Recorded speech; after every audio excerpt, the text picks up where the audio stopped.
to another episode of Tuesday Tea with me, your host, Sweet D. And today, oh my goodness, you guys, I met the most lovely woman recently and had to invite her on the show. She is incredible. And what's really fun for me about this is I met her and instantly felt like a really sweet connection and knew nothing about what she did for a living. And so, of course, she would end up being just an incredible entrepreneur and a mama. Megan McAvoy Matte is here. Thanks for joining me. Yay, thank you so much for having me. Yes, it's so fun, especially because we're actually like basically neighbors. We live in this really small part of Colorado, which is super sweet.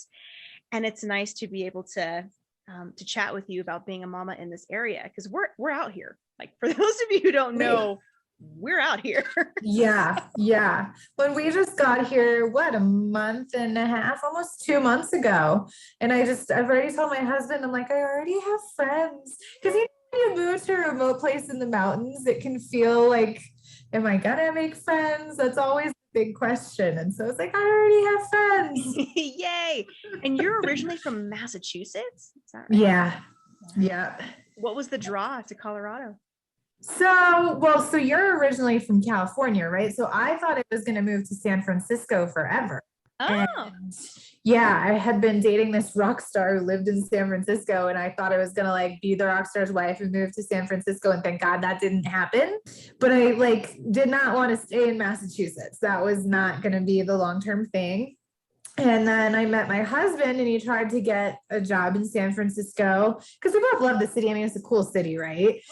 And that didn't work out. He applied for a few months, and then he's like, Meg, I can get a job in Colorado. Would you be open to that? And what's funny is I started coming out here to visit friends who lived down in Vail back in 2007. I just knew I was going to get married in the mountains of Colorado, even though I didn't live here. And we got married in Estes Park. And I just he's like, I could move to Colorado. And sure enough, he applied to one job, got the job right away. And within 2 weeks, we were like, we're moving. And we had both our entire lives in Massachusetts. We had also only been dating. We hadn't even known each other a year, which I had never lived with a guy before. So I wasn't. Wow. And so we made this big commitment, and we moved cross country, and now we're married, we have a kid, I have a house, second house here. So incredible. It's kismet. Yeah. I love it when things just come together and this is what the good Lord has intended. We're going to roll with it. Yes. That's amazing. Okay. So before we get way too deep into this, I'm going to go ahead and just read your bio because you've got a lot going on. I don't want to miss anything. Okay. All right. So check it out. Megan is a mindset and manifestation coach for successful high achievers who want to create the life, business, and relationship of their dreams. She started studying mindset 20 years ago when she witnessed 9/11 from her dorm room window and had bad PTSD. This is when Megan learned just how powerful the mind truly is and how much we can change our own beliefs to create our ideal reality. Megan truly believes that you're always more powerful than you realize, and her work is about helping people tune in and create the self-awareness to become the best version of themselves. Manifestation is a byproduct of who you're being in the world. And as a yoga teacher, she integrates a mind, body, spirit, holistic approach into all of the work that she does with her clients and in her courses. Whoa, mama. Lot there. Lot. So I'm going to ask the question that I know everyone wants a little more info about, if that's okay. Of course. So you watched 9/11 happen. Yeah. I can't even begin to imagine that. Can you believe we're coming up on 20 years? It's so hard to believe. It's so hard. All of it. Yeah. So it was my first week of college. I grew up in a small town. I went to an even smaller private Catholic high school. So the reason I'm explaining that is to say I was this sheltered, small town person. And all of a sudden I was going to school in New York, which when you go away from family for the first time and every person that and, I had a long-term relationship in high school, what a huge shift that is already, right? You're and manage and find your way. And you don't necessarily have all of the resiliency skills at that point in time. And so I was living on the 11th floor of this building that we actually called the Towers. And it was Tuesday morning or a Thursday, but I didn't have classes on Tuesday or Thursdays. I'm pretty sure it was a Tuesday. And I have all these voicemails. So I was sleeping in. I'm a college kid, right? Sleeping in. Of course. And as you should. Right. I have all of these calls. I have all these messages like, oh my God, are you okay? Are you okay? And my mom gets on the phone with me. I finally answer, and I'm on the 11th floor of this building. And she's like, the Twin Towers were just hit. She's like, or I think she said the towers were just hit. And I'm living in the towers. So I'm looking at the window to see if my friend across the way who's living in the other tower was hit by a freaking plane. I'm like, wait, what? Like, what is going on?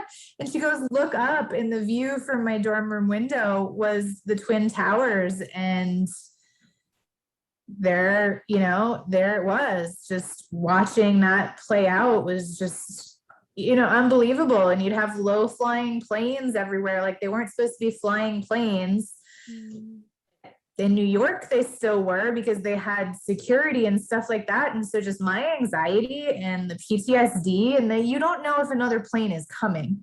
That's the thing. Like, it was so fresh and it was so early, and there started to be other incidents.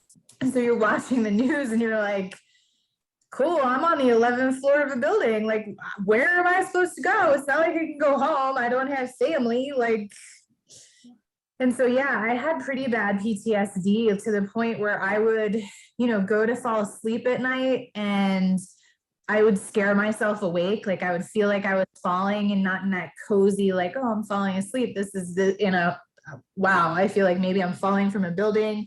I have aches in my body that would just manifest, a lot of anger, obviously a lot of fear, a lot of anxiety. And so that was pretty life-changing for me. Oh my gosh. So how many years was it from the moment you saw that happen, from the moment you decided and noticed that through your own internal work that you wanted to start coaching for manifestation, for encouragement, to help people move through certain transitions in their lives? So it was probably actually quite a while before I realized that I wanted to start coaching. Before this, I was a financial advisor for 10 years. And so like my career trajectory went in a different way, but I found yoga right away, which is a very big part of my path to how I was actually able to heal.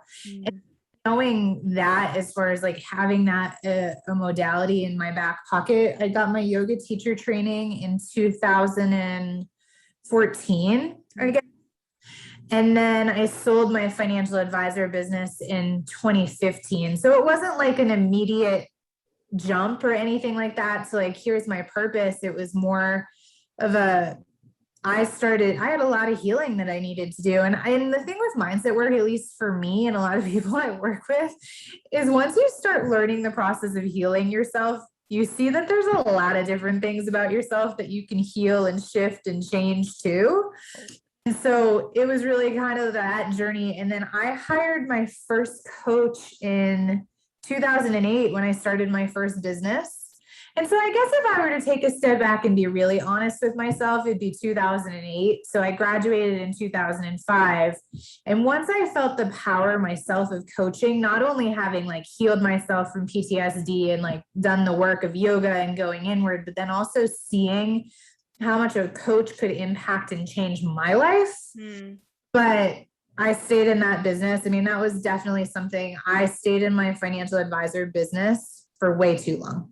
I wasn't happy. I wasn't fulfilled. I just wasn't, it wasn't me. You know what I mean? Like, it's so rigid and it's so, I'm obviously like a deeply spiritual person, and I like to speak whatever I want to say. I know everybody says speak my truth. I feel like that's so cliche now. I like to run my mouth. So when compliance is always over your shoulder, you're kind of not allowed to do that. You're actually really not allowed to fully in that business, at least in my experience, be yourself, because it's so scrubbed and it's very black and white. You know what I mean? What was the turning point, or was there something that happened when you had, because you ran a successful company, obviously you sold it. Was there something that happened where you're like, you know what, I need to go this totally different route? Yeah. So 2014 is when I went through my yoga teacher training. So that was a big part of it. And what had happened was my grandmother passed away, and she, my favorite woman who ever lived, such that my daughter's middle name was her name, right? So like, that's how important she was. And the night before her funeral, and I was supposed to speak at her funeral. So one of the ways that I've always processed grief is that I will stand up and I will speak at someone's funeral, because that's kind of my way to honor them, right? It's my way to say goodbye. And I've always been the person in the family, similar to you, I'm sure, where it's like, we're in the entrepreneurial space, we're used to speaking publicly. And if somebody else doesn't feel comfortable and it's a good way for me to handle my stuff, Totally. Yep. I'm gonna do it. Yeah. But I totaled my car in a head-on collision the night before her funeral. Oh. On this curve back in Massachusetts, really icy road, because it was February, and boom, I hit this car head on, and thank God we were both safe. Like, I'm not necessarily that person who always believed in angels, but that was one of those moments where I walked away from it so coherent, and now adrenaline, I'm sure, plays a role too, but just so coherent, so completely safe. My airbag went off. My car, when I say it got totaled, was totaled. And it was just that moment where I was like, I was not alone. I was just taken care of right there. And so that happened, and I was not well. Bawling my eyes out for days, just that's trauma on top of trauma. Yeah. And I was dating the rock star at the time, and he was in Italy, traveling over the world, doing shows, and not really in touch. That was not a fulfilling or positive or empowering relationship. There was a big void in my heart for most of the time that I was in that relationship, but it was fun. And I just was alone. You know how like you'd usually have that support system. Now I had friends and stuff like that, but it was just this deep feeling of sorrow and being alone. And I took a step back and I was like, what am I doing? Like, seriously, what am I doing? And in that moment, I decided to change my entire life. I broke up with the rock star. I was like, I am going to start studying. So I started taking more courses on the science of happiness. And so really going deep on positive psychology. That was through UC Berkeley. And then I went out to Esalen, which is up in Big Sur, and just did this like big immersion into, I think it was creative writing, which is great for copy and sharing your message. And teaching yoga, right? Yoga just threaded through all of this for me. And I'll never forget when I was out at that retreat at Esalen, I was getting a massage, and she actually really made me annoyed. I don't know if you've ever had a massage, and the massage therapist is like, you need to relax. And you're like, I'm freaking here to relax. I'm trying. Like, that's your job. Like, help a girl out, right? And after the end of it, she's like, I don't know what's going on with you, but you need to connect your head with your heart and get your stuff together. And I was like, you're absolutely right. Wow.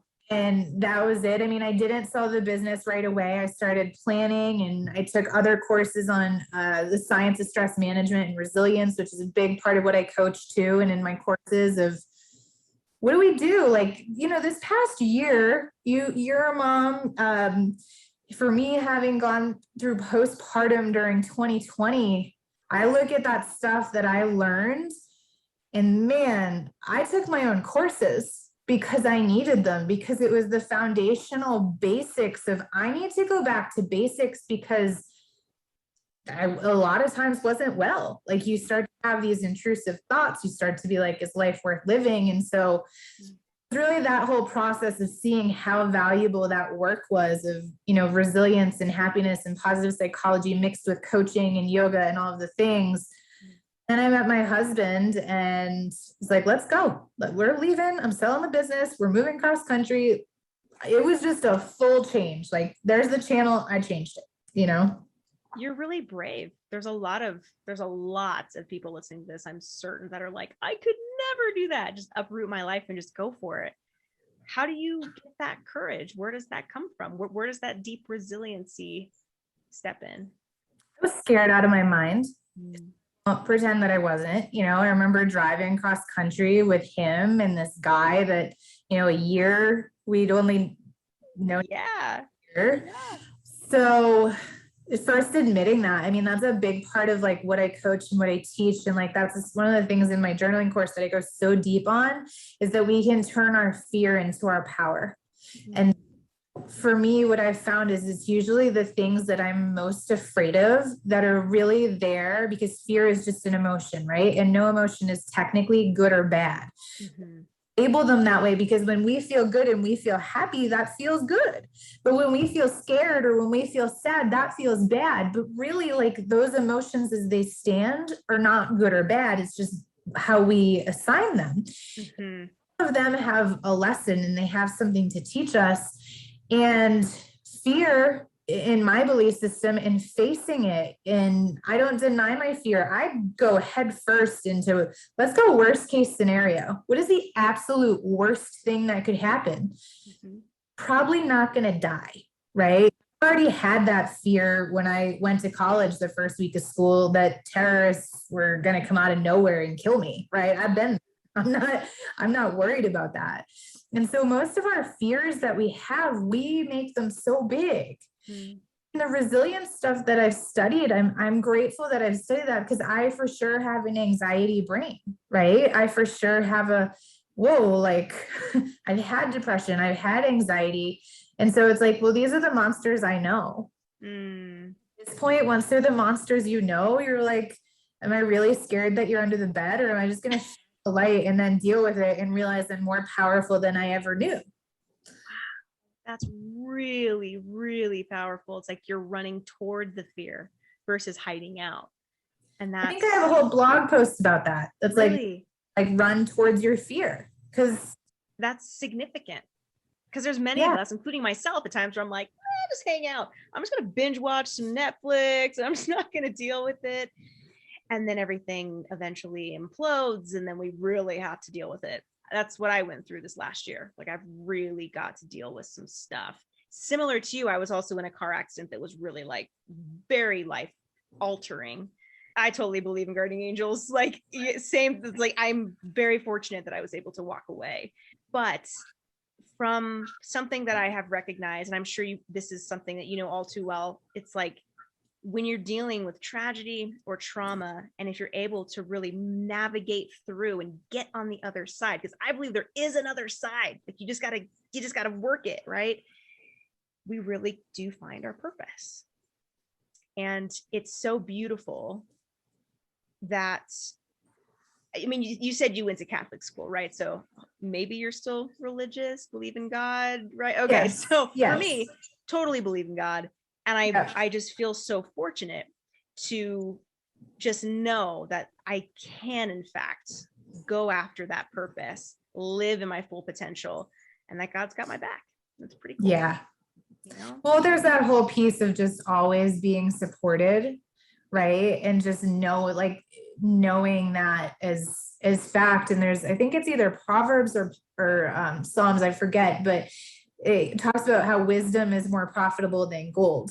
And as somebody, like, I actually have a YouTube series that I was doing for a while that was called Wednesday Wisdom, which is the best mindset lessons from the Bible, because the Bible, whether you're religious and have a relationship with God or not, because that's not something and you're not forcing it at all. That's not what I'm saying here, just to be super clear. But like, I'm definitely not one of those people who like pushes it on anybody. I'm like, you need to have relationship, and private Catholic school drove me further away from God than I ever would have imagined. I had to find back.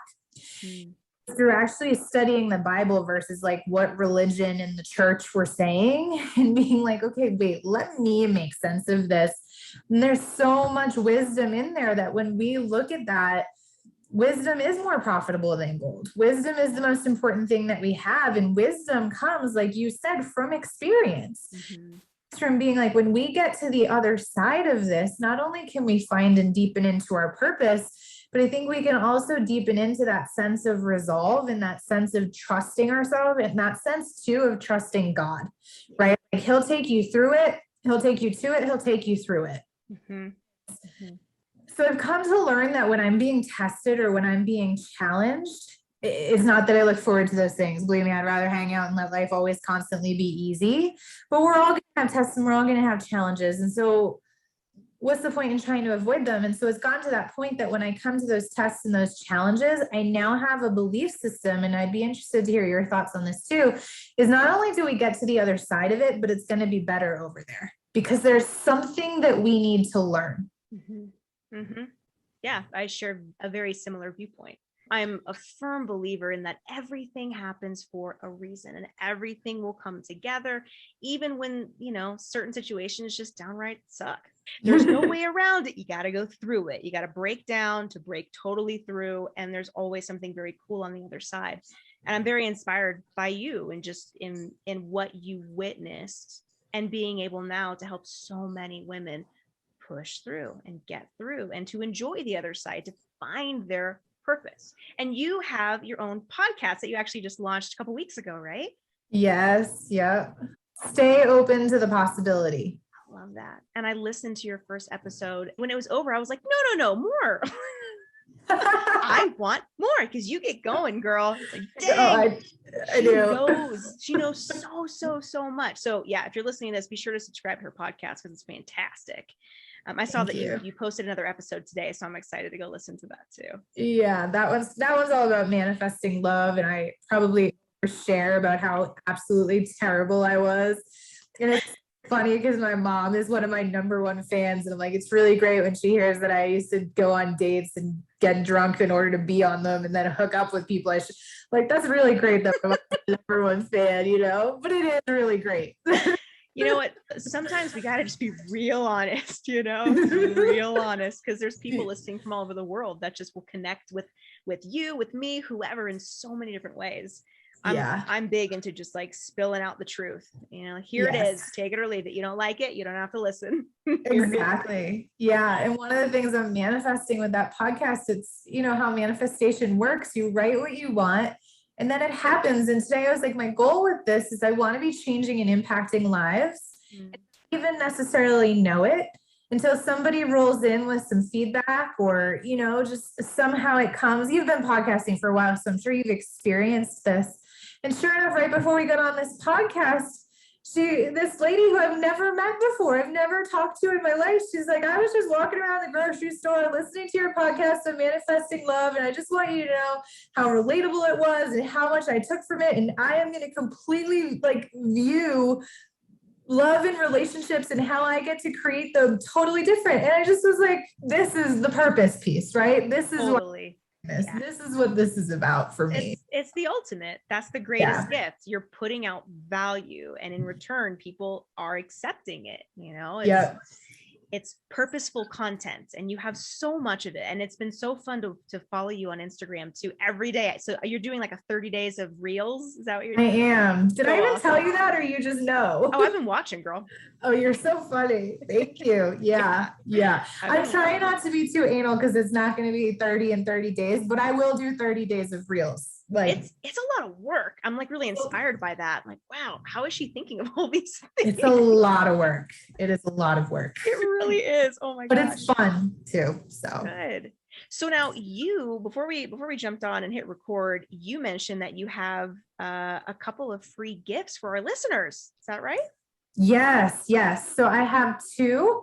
So the first one is a meditation series, and what better time in the world than now? Because there's so much negativity floating around and so much fear, and just everybody's concerned and interested in their health and their well-being. What better time to meditate? And so this series is all about really tuning in and deepening into your intuition, increasing the level of faith and trust that you have, increasing your self-worth.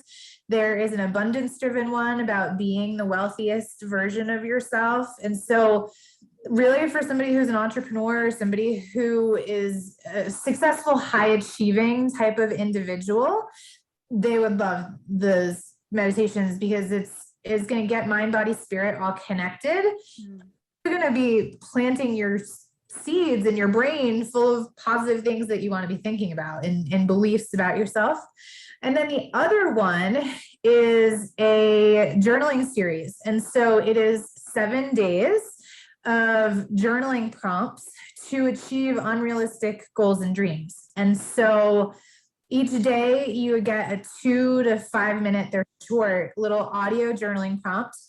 And this is the kind of stuff that can completely change your life, completely change the outcomes that you're trying to manifest.